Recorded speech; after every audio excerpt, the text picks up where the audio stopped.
देखो भाई, आज का अपना जो है वो विभव वाला जो पोर्शन है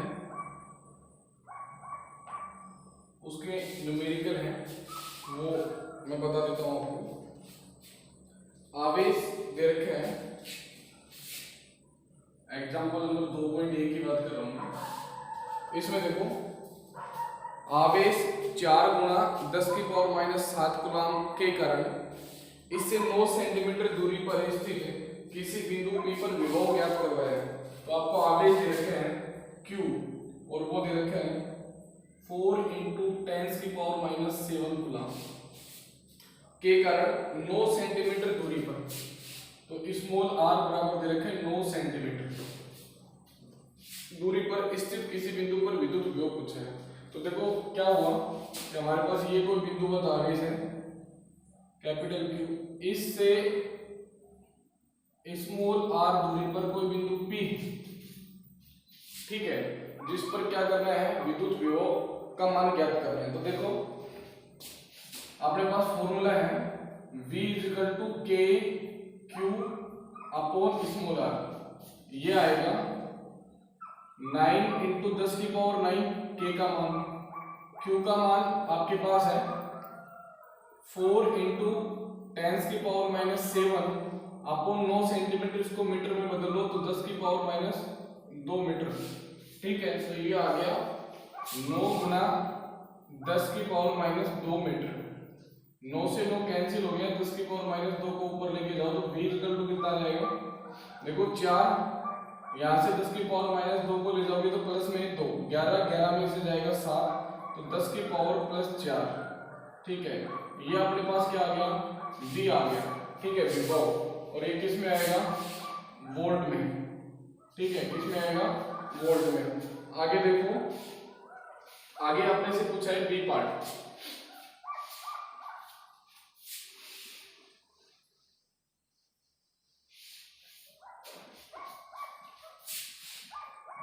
इसका बी पोर्शन क्या है वो देखते हैं। आवेश 2 × 10⁻² को अनंत से अलग से दे रखा है, इसका बी पार्ट। आपको आवेश दे रखे हैं, वो आवेश है 2 × 10⁻², 2 × 10⁻⁹ कूलाम। आवेश 2 × 10⁻⁹ कूलाम को अनंत से बिंदु P तक लाने में क्या क्या कार्य। तो देखो यहां कोई बिंदु P है और आवेश अपना है इंफिनिटी पे, कौन सा, Q। इस Q आवेश को यहां बिंदु P तक लेके आएंगे तो कार्य आपसे पूछा है, तो कार्य होता है W = Q × V, W = Q × V। इसके लिए आपको दे रखे हैं क्या उत्तर, जिस और आगे क्वेश्चन दे रखे हैं क्या उत्तर जिस पथ के अनुदिश आवेश को लाया जाता है उस पथ पर निर्भर करता है, मतलब आपको पथ की बात की है। तो यहाँ सबसे पहले तो आप आवेश देखें, मतलब आवेश क्या करना है, मतलब इस बिंदु P पर विभव तो अपन ने निकाल लिया था पहले, वो आया था Vp = 4 × 10⁻⁴ वोल्ट, ये विभव इस बिंदु पे था। अब इस बिंदु पर अनंत से इस Q आवेश को लेके आना है। जब अनंत से इस Q आवेश को लेके आएंगे तो अपन कार्य निकालेंगे, कार्य आएगा, वो कार्य क्या है, यहाँ पर जो विभव है या अपन कहेंगे विद्युत क्षेत्र जो है उसके विरुद्ध इस आवेश को लेके आएंगे तो हमें कार्य करना पड़ेगा। वो कार्य है W = Q × V। तो W = Q का मान कितना है, 2 × 10⁻⁹ और V का मान है 4 × 10⁻⁴, ठीक है। और अपन बात कर रहे हैं कार्य की, तो मात्रा क्या आएगा, जूल। तो यहां से देखो W बराबर कितना आया, 8 × 10⁻⁵ जूल। आगे बात सुनो। तो ये कार्य हो गया। अब ये पूछ रहा है कि क्या ये कार्य आवेश जिस पथ के अनुदिश है उस पर निर्भर करता है, तो बिल्कुल नहीं, आप मना करेंगे, कार्य पथ पर निर्भर नहीं करता है। आगे देखें,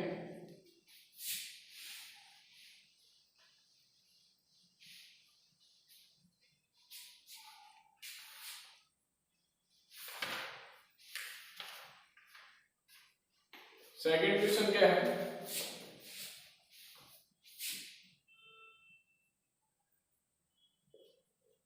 देखो 3 गुना 10 की पावर माइनस 8 गुलाम तथा माइनस 2 गुना 10 की पावर माइनस 8 गुलाम के दो आवेश एक दूसरे से 15 सेंटीमीटर की दूरी पर रखे हैं। तो देखो आपको दो आवेश दे रखे हैं और ये दोनों आवेश एक दूसरे से 15 सेंटीमीटर की दूरी पर स्थित है। कितने सेंटीमीटर की दूरी पर? 15 सेंटीमीटर की दूरी पर स्थित है। एक आवेश है 3 गुना 10 की पावर माइनस 8 गुलाम, 3 गुना 10 की पावर माइनस 8 गुलाम और एक आवेश है माइनस 2 गुना 10 की पावर माइनस 8 गुलाम। ये दो आवेश के दो आवेश एक दूसरे से 15 सेंटीमीटर दूरी पर रखे हैं। इन दोनों आवेशों को मिलाने वाली रेखा के किस बिंदु पर वैद्युत विभव शून्य है? मतलब आपको ये बताना है कि इन दोनों आवेशों को मिलाने वाली रेखा ये है, इसके किस बिंदु पर विद्युत विभव शून्य है। तो मैं ये मान लेता हूं कि कोई बिंदु P यहाँ पे है और वो बिंदु P इधर से या इस A सिरे से और ये B सिरा मान लो इससे x दूरी पर होगा। तो ये कितना होगा? 15 माइनस x, 15 माइनस x। तो देखिए अपने को ये निकालना है, सबसे पहले बिंदु P कितनी दूरी पर है, जो अपन ने x माना है वो पहले तो x निकाल के आओ। तो x निकालना है तो अपन क्या करेंगे, बिंदु A पर जो आवेश स्थित है उस आवेश के कारण विभव निकाल लेंगे बिंदु P पर, और बिंदु B पर जो आवेश स्थित है उसके कारण विभव निकाल लेंगे। तो यहां पर देखो सबसे पहले आवेश 3 गुना 10 की पावर माइनस 8 कूलम के कारण बिंदु P पर विभव के कारण बिंदु P पर विभव निकालेंगे। तो यहां से देखो Vp आया या केवल V मान लो, कोई फर्क नहीं पड़ता। उसका फॉर्मूला आएगा KQ अपॉन स्मॉल r। तो V K का मान 9 गुना 10 की पावर 9, Q का मान कितना है 3 गुना 10 की पावर माइनस 8 और R कितना है X। ठीक है, इसको मान लेंगे समीकरण नंबर 1।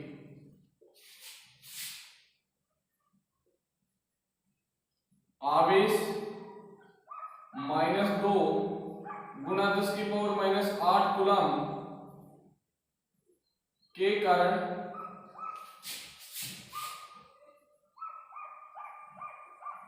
बिंदु P पर विभव। तो वही के क्यू अपन आर लगेंगे तो V इक्वल टू नेगेटिव आवेश है तो विभव, ये पॉजिटिव आवेश का तो विभव पॉजिटिव, ये नेगेटिव आवेश है तो विभव क्या आएगा नेगेटिव। तो V बराबर माइनस K, K की वैल्यू रखेंगे 9 गुना 10 की पावर 9 गुना Q का मान कितना है 2 गुना 10 की पावर माइनस 8 और दूरी कितनी है 15 माइनस x। ठीक है, समीकरण नंबर 2। अब हमने कहा कि ये जो बिंदु P है उस पर कुल आवेश का मान कितना है 0। तो इधर देखिए बिंदु P पर सॉरी कुल आवेश का नहीं, कुल विभव कितना है 0 0। तो यहां पर देखो इधर देख लेना, इधर अपन जब करेंगे तो Vp बराबर क्या लिखेंगे 9 गुना 10 की पावर 9 गुना 3 गुना 10 की पावर माइनस 8 अपोन में x, फिर प्लस माइनस क्या आएगा माइनस 9 गुना 10 की पावर 9 गुना 2 गुना 10 की power minus 8 upon 15 minus x equal to क्या आएगा 0। हमने दोनों को जोड़ दिया और जोड़ के किसके बराबर रख दिया 0 के बराबर रख दिया। किसके बराबर रख दिया? 0 के बराबर रख दिया। आगे बात समझ में। अब देखो इसको अपन सोल्व करेंगे तो यहाँ देखो 9 गुणा 10 की पावर 9 गुणा 3 गुणा 10 की पावर -8 अपॉन में x इज इक्वल टू 9 गुणा 10 की पावर 9 2 गुणा 10 की पावर -8 15 माइनस x। ठीक है, तो 9 गुणा 10 की पावर 9 से कैंसिल, इधर 10 की पावर -8 से 10 की पावर -8 कैंसिल, तो रिजल्ट कितना आया? 3 अपॉन में x और 2 अपॉन में 15 माइनस में x। ठीक है, अब यहां से x की वैल्यू निकालेंगे तो इधर से देखना 45 minus 3x is equal to 2x, उधर ले जाएंगे तो 45 बराबर 2x। ठीक है, तो यहाँ पे सॉरी 5 और x बराबर कितना आ गया? 45 अपॉन में 5 तो 9 सेंटीमीटर। कितनी सेंटीमीटर आंसर आ गया? 9 सेंटीमीटर। आगे बात समझ में। तो करना क्या है, अपने को दोनों के बीच में एक पॉइंट बांधना है और उस पॉइंट पे अपने क्या करेंगे कि कुल विभव का मान 0 मानेंगे। दो आवेश हैं, दोनों आवेशों के बीच में हमने वो पॉइंट माना है, तो हमें क्या करेंगे, अलग अलग आवेश के कारण पहले विभव कैलकुलेट कर लेंगे और फिर जो विभव आएगा कुल वो किसके बराबर होगा? 0 के। धनावेश के कारण विभव धनात्मक, ऋणावेश के कारण विभव ऋणात्मक, दोनों को जोड़ा तो यहाँ से प्लस माइनस क्या हो जाएगा? माइनस होगा। ठीक है, दोनों को जोड़ने पर रिजल्ट 0 के बराबर रखा, दोनों को बराबर कर दिया, जो कटा उसको काट दिया, x की वैल्यू निकाल दिया। तो ये जो x आया है वो कितनी सेंटीमीटर आया? 9 सेंटीमीटर। ठीक है, तो ये कितना आ गया? 6 सेंटीमीटर। कितना सेंटीमीटर आ गया? 6 सेंटीमीटर। तब इधर जो आवेश रखा गया है 3 गुणा 10 की पावर -8 गुना उस आवेश से 9 सेंटीमीटर इधर, या फिर -2 गुणा 10 की पावर -8 गुना आवेश से 6 सेंटीमीटर इधर इस आवेश की तरफ अगर बिंदु लेते हैं तो वहां पर कुल विभव का मान कितना आएगा? 0 आएगा।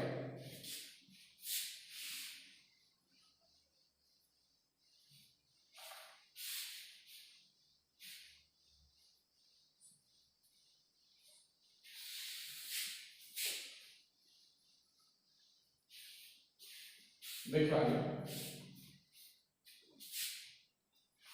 अगला क्वेश्चन क्या है?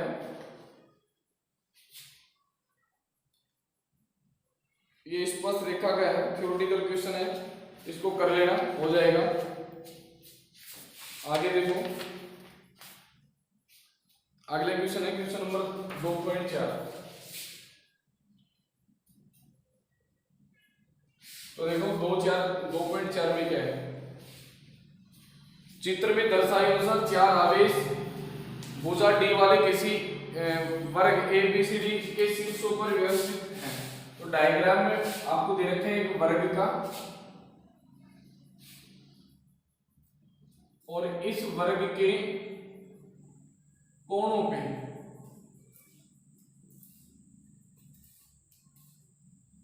ठीक है, इस वर्ग के कोणों पे आपको आवेश दे रखा है +q, -q और +q और -q। ये आपको 4 आवेश इस प्रकार से व्यवस्थित किए गए हैं और इनको नाम दे रखे हैं A, B, C और D, और प्रत्येक जो भुजा है वो स्मॉल d दे रखी है। तो वर्ग है तो प्रत्येक भुजा का एक स्मॉल d, और इसके जो सेंटर पॉइंट है वर्ग का, जिसको केंद्र बोलेंगे, वहां पर परीक्षण आवेश रखा गया है Q नोट। क्या रखा गया है? Test charge Q naught. अब सुनिए क्या पूछा है, इस व्यवस्था को एक साथ बनाने में किया गया कार्य ज्ञात करो। क्या कह रहा है? इस व्यवस्था को एक साथ बनाने में किया गया कार्य ज्ञात करना है।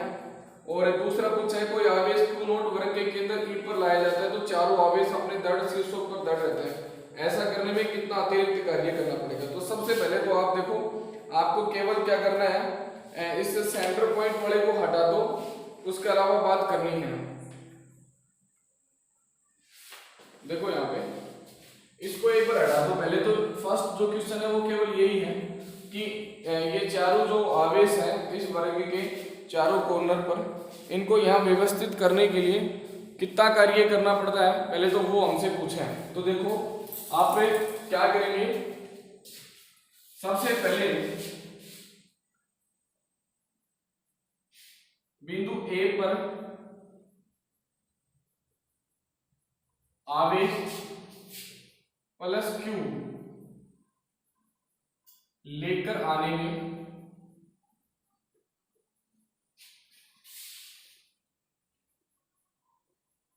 किया गया कार्य, कार्य कितना आएगा, शून्य।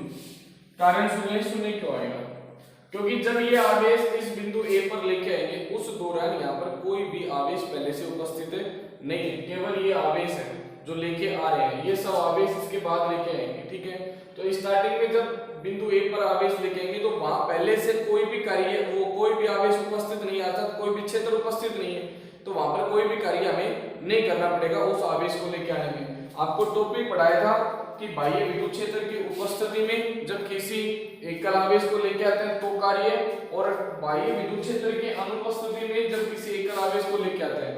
तो बाह्य विद्युत क्षेत्र की उपस्थिति में जब हम किसी एकल आवेश को अगर लेके आते हैं तो कार्य होगा, और बाह्य विद्युत क्षेत्र की अनुपस्थिति में अगर हम किसी एकल आवेश को लेके आएंगे तो कार्य का मान कितना होगा, शून्य। तो इसको हमने माना समीकरण 1, और मैं यहाँ पे लिख देता हूं WA इक्वल टू शून्य, समीकरण नंबर 1। उसके बाद बिंदु बी पर आवेश -q लेकर आने में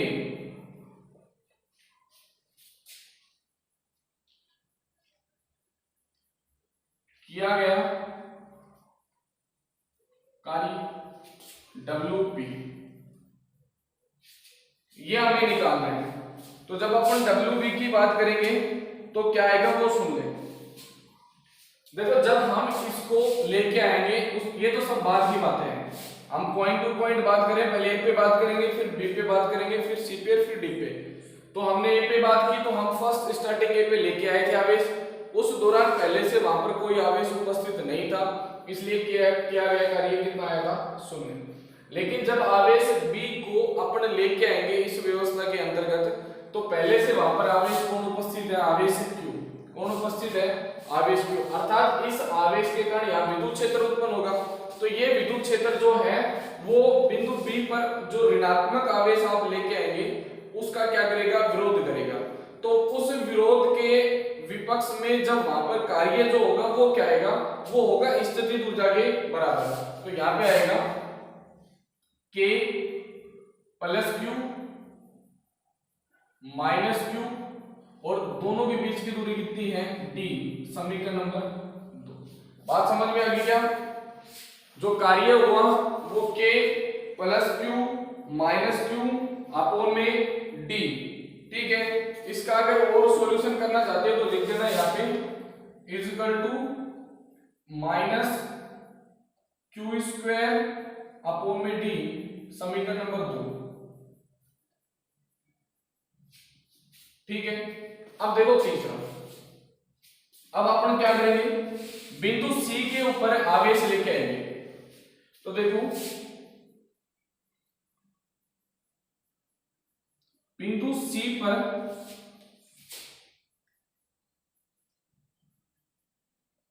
आवेश प्लस Q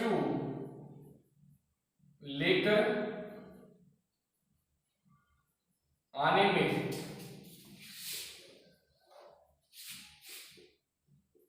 किया गया कार्य जिसको अपन कहेंगे WC। क्या कहेंगे, WC।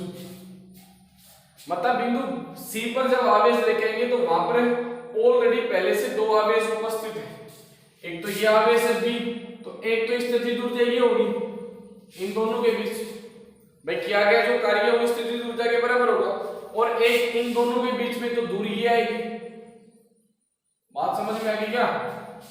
एक तो ये स्थितिज ऊर्जा होगी और एक ये होगी, ठीक है।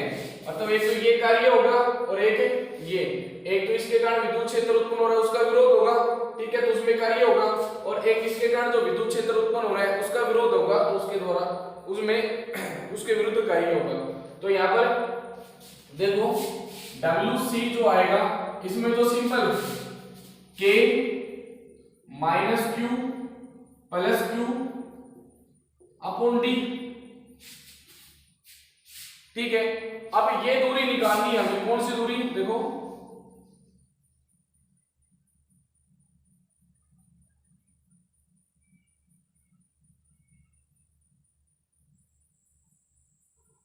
हमें ये दूरी चाहिए, ठीक है। ये दूरी D है, ये दूरी D है, तो क्या आएगा D square plus D square का अंडर रूट, तो कितना आएगा अंडर रूट 2D, कितनी आएगी अंडर रूट 2D। तो यहां पर क्या लिखोगे K plus Q upon under root 2D, समीकरण नंबर 3, समीकरण नंबर क्या बन गया 3, ठीक है। अब देखो फोर्थ जो समीकरण है उसको इसको अगर और सोल्व करना चाहते हो आप तो सोल्व कर सकते हो, ठीक है। जो माइनस है उसको आप पीछे लेके आ सकते हो, तो इसको चेंज कर सकते हो यहाँ पे, ठीक है ना। यहाँ देखो WC जो हो जाएगा K Q square upon root 2D, और यहाँ जो आएगा वो minus K Q square upon D, समीकरण नंबर 3। आगे बात समझ में। अब बात आती है अगले उसकी, तो अब जो अपने बिंदु D है उस पर आवेश लिखेंगे माइनस Q, और उस आवेश में क्या गया कार्य निकालेंगे। बिंदु D पर है माइनस Q आवेश लेकर आने में किया गया कार्य, जिसको अपन कहेंगे WD। तो WD जो आएगा वो क्या आएगा,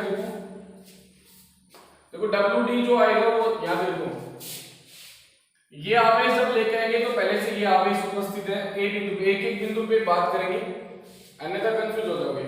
जब आवेश अपन D लेके आए उससे पहले 3 आवेश वहां पे उपस्थित है, बिंदु A पे, बिंदु B पे, बिंदु C पे, तो तीनों के विरुद्ध वहां पर अपने को कार्य करना पड़ेगा, क्योंकि तीनों के कारण विद्युत क्षेत्र उत्पन्न हो रहा है, तो तीनों के द्वारा उत्पन्न विद्युत क्षेत्र के विरुद्ध हमें कार्य करके और बिंदु D पर पहुंचना है।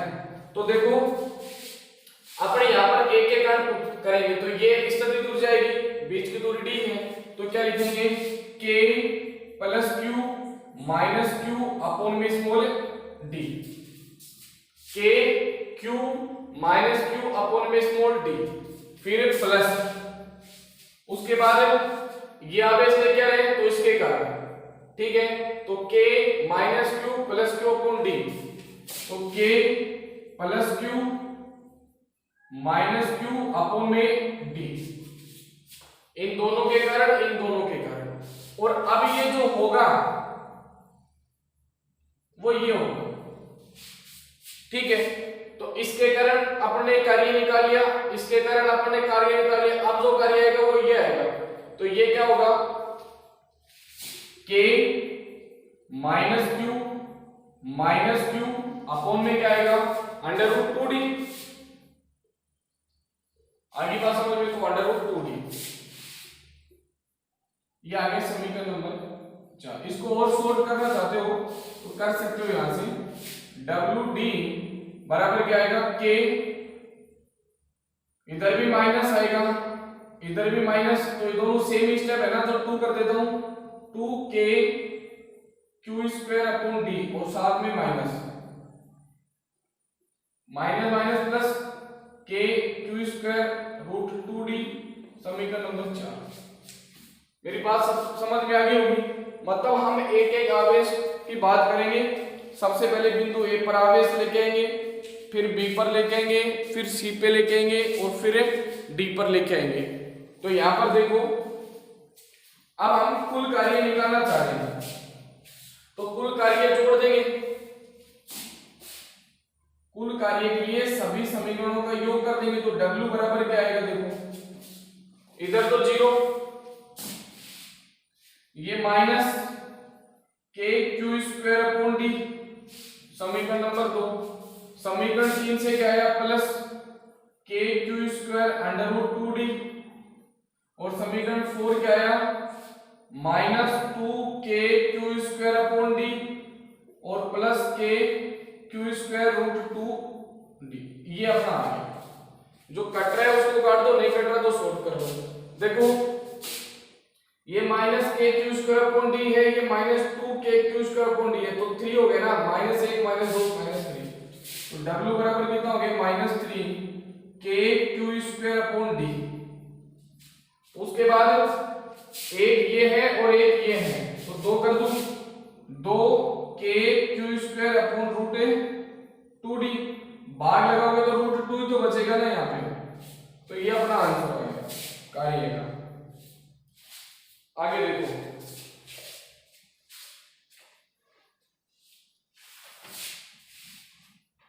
आगे जो है अपना वो देखना,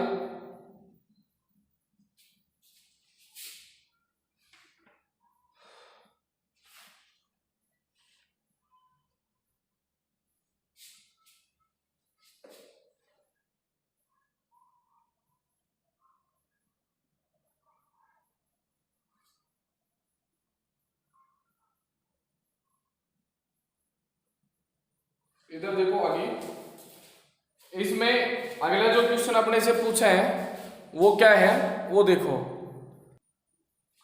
देखो इसमें एक छोटी सी गलती है अपनी, यहाँ पे अपने इसको लिख लिया minus K Q square upon D, और यहां से लिखा के क्यू स्क्वायर रूट 2d, ठीक है, और फिर ये लिख दिया अपन ने, ये वाला छोड़ दिया अपन ने बीच में, तो ये मैं यहां लिख रहा हूं minus K Q square upon D लिखेंगे, तो 1 2 3 और एक क्या हो जाएगा 4, यहां से क्या आ जाएगा 4 आ जाएगा, ठीक है। तो यहाँ W बराबर क्या करोगे, minus K Q square upon D common लोगे ना, तो माइनस आ गया बाहर, के क्यू स्क्वायर अपॉन डी आ गया, तो 4 माइनस इधर से क्या आएगा रूट 2 आएगा।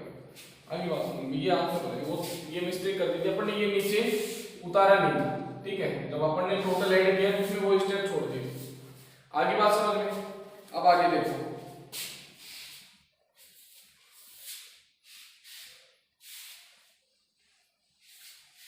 इसी का अगला पॉइंट,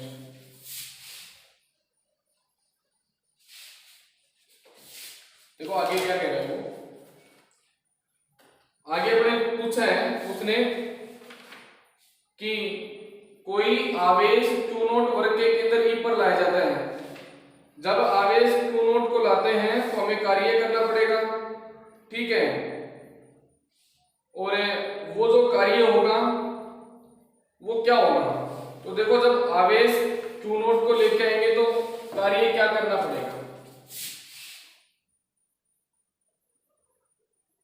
ठीक है। तो अब देखो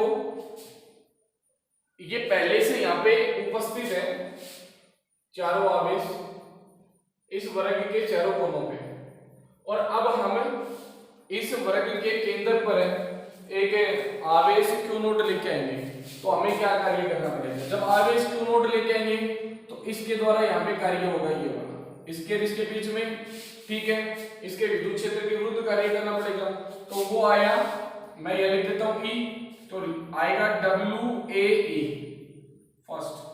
ये सभी दूरियां जो हैं वो बराबर है, इसलिए मैं सब दूरियों को क्या लिख रहा हूं, स्मॉल r, क्या ले रहा हूं मैं, स्मॉल r, जो भी है वो बाद की बात करेंगे, ठीक है। तो ये आया WAE कितना आएगा, K प्लस Q अपोन में R, तो क्या आया प्लस के क्यू अपोन में स्मॉल r, समीकरण नंबर 1, ठीक है। उसके बाद B पर देखो WAB बराबर, WAB पर बात करेंगे तो के क्यू अपोन में R, K minus Q upon में स्मॉल आर, तो माइनस के क्यू अपॉन में स्मॉल आर समीकरण नंबर 2। ठीक है, उसके बाद WAC की बात करोगे तो के क्यू अपॉन में स्मॉल आर, तो यहां पर देखो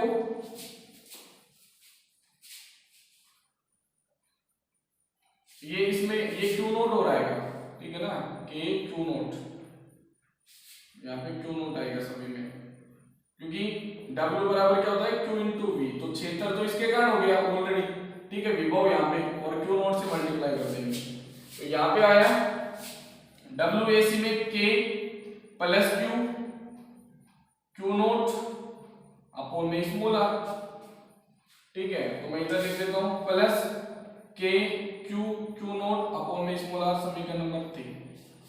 उसके बाद WAD बराबर के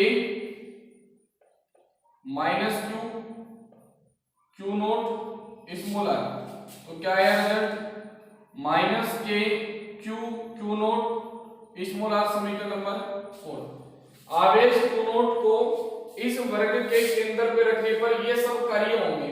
जब क्यू नोट को वर्ग के केंद्र पे रखा तो ए जो बिंदु है उस पर जो आवेश है उसके विरुद्ध ये कार्य करना पड़ेगा, बी बिंदु पर जो आवेश है उसके विरुद्ध ये कार्य करना पड़ेगा, सी बिंदु पर जो आवेश है उसके विरुद्ध ये कार्य करना पड़ेगा, डी बिंदु पर जो आवेश है उसके विरुद्ध ये कार्य करना पड़ेगा। अब टोटल को जोड़ दो, जब टोटल को जोड़ेंगे तो देखो ये जुड़ेगा तो ये पॉजिटिव ये नेगेटिव कट जाएगा, जब ये जुड़ेगा तो ये पॉजिटिव ये नेगेटिव, तो रिजल्ट कितना आया टोटल 0। मतलब वर्ग के चारों कोने पर इन आवेशों की उपस्थिति हो और फिर वर्ग के केंद्र पर कोई आवेश क्यू नोट लेके आते हैं तो किया गया कार्य कितना आ रहा है, 0 आ रहा है। ठीक है, आगे देखो,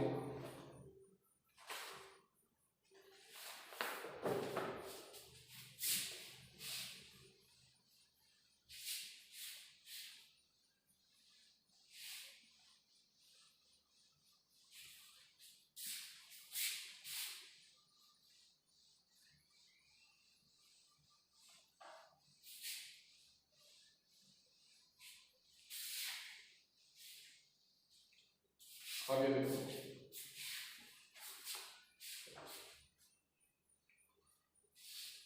आपको दो अगला जो है क्वेश्चन नंबर 2.5, उसमें क्या दे रखे हैं, दो आवेश 7 माइक्रोकूलम और -2 माइक्रोकूलम जो -9 सेंटीमीटर 00 और +9 सेंटीमीटर 00 पर स्थित है। तो देखो मतलब ये है कि एक -9 सेंटीमीटर पे है x अक्ष पे और एक +9 सेंटीमीटर, बाकी y के और z के कोऑर्डिनेट 00।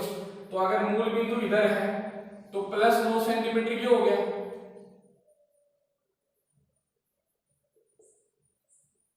और इधर से इधर जाएंगे तो ये क्या हो गया, -9 सेंटीमीटर, ये मूल बिंदु हो गया ना इसका। तो एक आवेश तो यहाँ पे है 7 पे, एक आवेश यहाँ पे हो गया 7 माइक्रोकूलम, ठीक है, और एक आवेश इधर है -2 माइक्रोकूलम। तो देखो 9 सेंटीमीटर दूरी ये होगी, इधर से इधर 9 ये होगी, तो टोटल दूरी कितनी होगी, 18 सेंटीमीटर। कितनी दूरी होगी, 18 सेंटीमीटर। उसके बाद देखो कि ऐसे निकाय जिस पर कोई बाह्य क्षेत्र आरोपित नहीं है कि स्थिर विद्युत ऊर्जा पूछी है। मतलब ये एक निकाय है जहां पर पहले से कोई भी बाह्य विद्युत क्षेत्र आरोपित नहीं किया गया है, और फिर आपसे क्या पूछा गया है, स्थिर विद्युत स्थिति ऊर्जा। तो यहाँ पर देखो जब बाह्य विद्युत क्षेत्र पहले से उपस्थित नहीं होता है तो द्वितीय आवेश तंत्र की स्थिति ऊर्जा का फॉर्मूला आता है U = K Q1 Q2 upon में small r। U = K Q1 Q2 upon small r। तो U = 9 × 10⁹, U1 का मान 7 × 10⁻⁻6, U2 का मान 2 × 10⁻⁻6, और साथ में माइनस है तो माइनस लगाओ, अपॉन में स्मॉल r तो 18 सेंटीमीटर, सेंटीमीटर को मीटर में कन्वर्ट कर लो तो 10 की पावर माइनस 2। तो देखो 9 दूनी 18 यहाँ पे है, तो 9 और 2 से 18 कैंसिल हो जाएगा, तो u कितना आया माइनस इधर 7, ऊपर देखो 10 की पावर 9, इधर 6 और 6, तो ऊपर लेके आएंगे 10 की पावर 2 तो 11, तो गुणा 10 की पावर 11 और इधर से गुणा 10 की पावर माइनस 12, तो कितना बच गया, एक पावर बचेगी अपोन में जाएगा तो लगभग कितना हो जाएगा 0.7 जूल आंसर आ जाएगा स्थितिज ऊर्जा। आगे देखो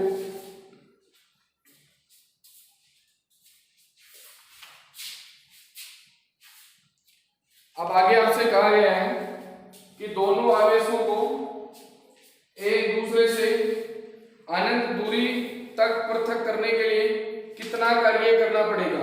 तो देखो कार्य करने का अर्थ क्या है, स्थितिज ऊर्जा का अंतर है, मतलब जब इस आवेश को पृथक करके अनंत और इस आवेश को पृथक करके अनंत की तरफ, मतलब दोनों आवेशों को पृथक करें, क्वेश्चन को लेना दोबारा से, दोनों आवेशों को एक दूसरे से अनंत दूरी तक पृथक करने, मतलब इन दोनों आवेशों को पृथक करके अनंत दूरी तक ले जाते हैं, तो कार्य पूछा है, तो कार्य होगा W बराबर U2 माइनस U1। ठीक है, अब U1 क्या है कि इस आवेश को पृथक करके वहां पे ले जाएंगे, तो यही तो कार्य करना पड़ेगा, यही तो जो स्थितिज ऊर्जा है वही तो कार्य के बराबर होगी ना।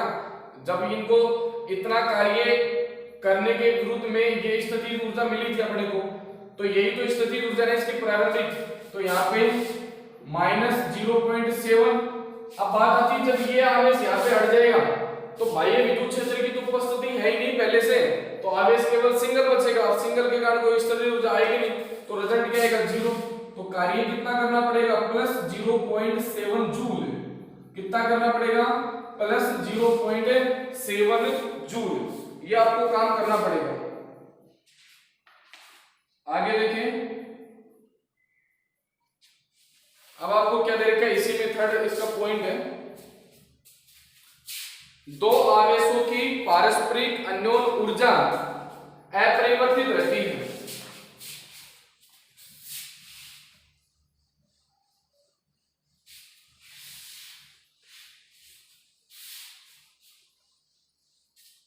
याद देखो, दो आवेशों की पारस्परिक अन्योन्य ऊर्जा अपरिवर्तित रहती है, साथ ही यहाँ पर दो आवेशों की बाह्य क्षेत्र के साथ अन्योन्य क्रिया की ऊर्जा भी है, अतः हम पाते हैं, मतलब बाह्य क्षेत्र की उपस्थिति में यदि आपसे पूछता है तो क्या होगा, आंसर सुन लेना। जब बाह्य क्षेत्र की उपस्थिति होती है और अपन फिर दोनों आवेशों को लेके आते हैं तो रिजल्ट क्या आ रहा था, स्थितिज ऊर्जा का U equal to Q1 VR1 Q2 VR2 plus K Q1 Q2 upon में R12, ये आंसर आ रहा है। मेरी बात समझ में आई? तो ये तो अभी अपन ने निकाल लिया, जो आया था कितना 0.7, यही तो आया था ना 0.7, लेकिन ये किस में आ रहा था माइनस में, किस में आ रहा था माइनस के अंदर, यही तो स्थितिज ऊर्जा थी दोनों के कारण। ये किसके कारण बढ़ गया, जब पहले से वहां विद्युत क्षेत्र उपस्थित होता है तो बढ़ेगा। अब अपने को Q1 जो दे रखा है वो है 7 माइक्रोकूलम, कितना दे रखा है 7 माइक्रोकूलम। देखो U इक्वल टू Q1 का मान 7 माइक्रो की जगह 10 की पावर माइनस 6। अब V का जो मान दे रखे हैं उसके लिए आपको एक हिंट दे रखे हैं, और हिंट क्या है वो देखो, वह हिंट आपको दे रखा है कि E इक्वल टू है A अपॉन में R स्क्वायर, और E का अगर कंपैरिजन करते तो रिजल्ट क्या आता है KQ अपॉन R स्क्वायर, यही तो रिजल्ट आता है ना। तो कुल मिला के KQ का मान क्या है A के बराबर, तो KQ किसके बराबर लिखेंगे A के बराबर, और A का जो मान दे रखे हैं वो मान है 9 गुणा 10 की पावर 5, 9 गुणा 10 की पावर 5, ये अपने को मान दे रखे हैं। तो यहाँ पर अपन देखें KQ अपॉन R लिखेंगे, क्या लिखेंगे KQ अपॉन R। तो KQ अपॉन R क्यों लिखा जा रहा है वो सुने, क्योंकि अपने को विभव चाहिए, क्या चाहिए विभव, और कितनी दूरी पर था, ये तो था 9 सेंटीमीटर पे, सेंटर पॉइंट पे तो ले रहे थे ना, तो ये KQ की जगह तो क्या लिख दिया 9 गुणा 10 की पावर 5 और r की जगह 9 सेंटीमीटर, तो 9 गुना 10 की पावर माइनस 2। फिर प्लस Q2 का मान क्या है माइनस 2 माइक्रोकूलम, तो KQ का मान लिखा 9 गुना 10 की पावर 5, ठीक है। और R वही 9 सेंटीमीटर, 9 गुना 10 की पावर माइनस 2, और Q2 का मान कितना आएगा माइनस 2 गुना 10 की पावर माइनस 6। इसको अपन सोल्व कर लेंगे, मेरी बात समझ में आएगी। इसको क्या कर लेंगे सोल्व, तो रिजल्ट आ जाएगा आपका। आगे देखिए नेक्स्ट क्वेश्चन, इसका लास्ट क्वेश्चन है वो देख लें।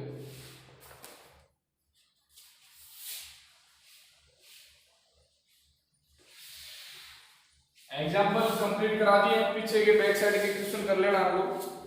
इसमें है एक पदार्थ के अणु में 10 की power minus 29 coulomb into metre का स्थायी वैद्युत द्विध्रुव आघूर्ण है। तो आपको दे रखे हैं वैद्युत द्विध्रुव आघूर्ण है।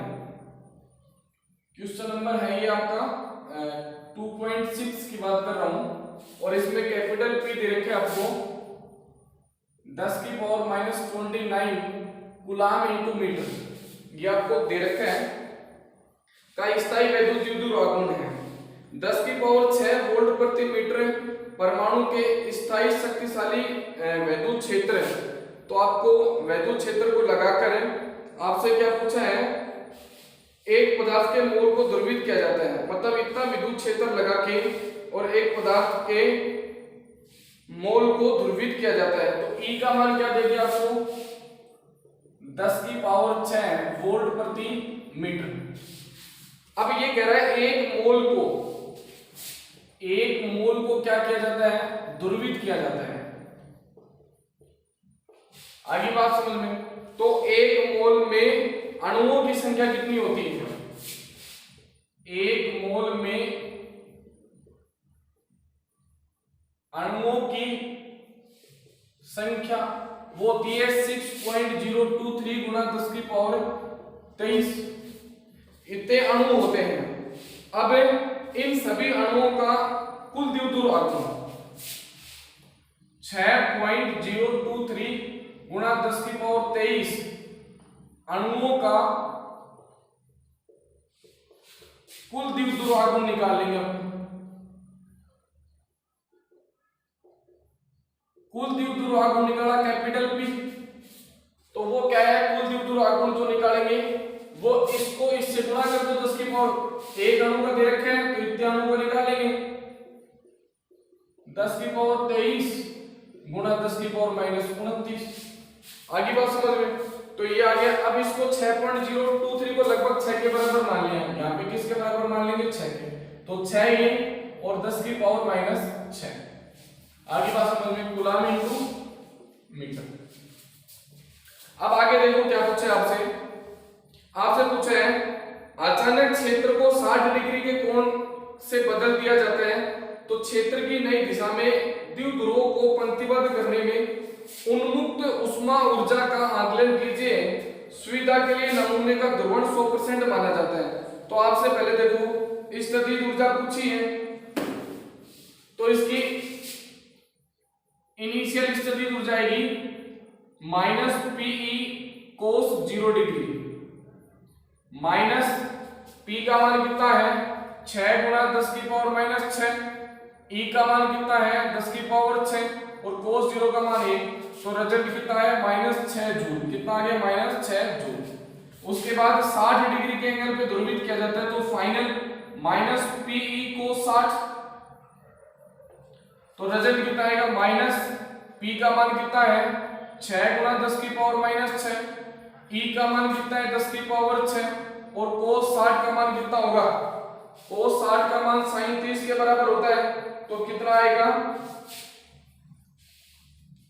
अरे कितना आएगा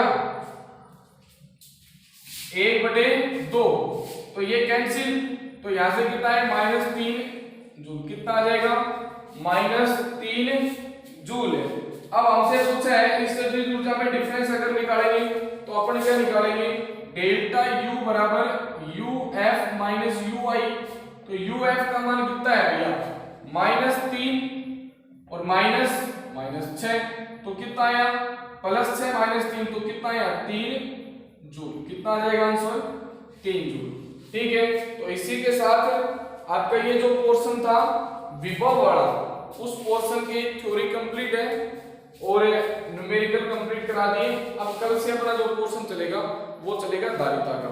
मैं वापस से बता रहा हूँ, जितना पढ़ा दिया उसको साथ के साथ तैयार कर लो। ठीक है, नोट्स से अगर किसी को किसी टॉपिक पे लग रहा है कि नोट्स की जरूरत हो तो मेरे को बता देना, मैं भेज दूंगा। ठीक है, और साथ के साथ नोट्स तैयार करो और जितना न्यूमेरिकल वगैरह जो करवाया जा रहा है वो साथ के साथ तैयार करें। धन्यवाद।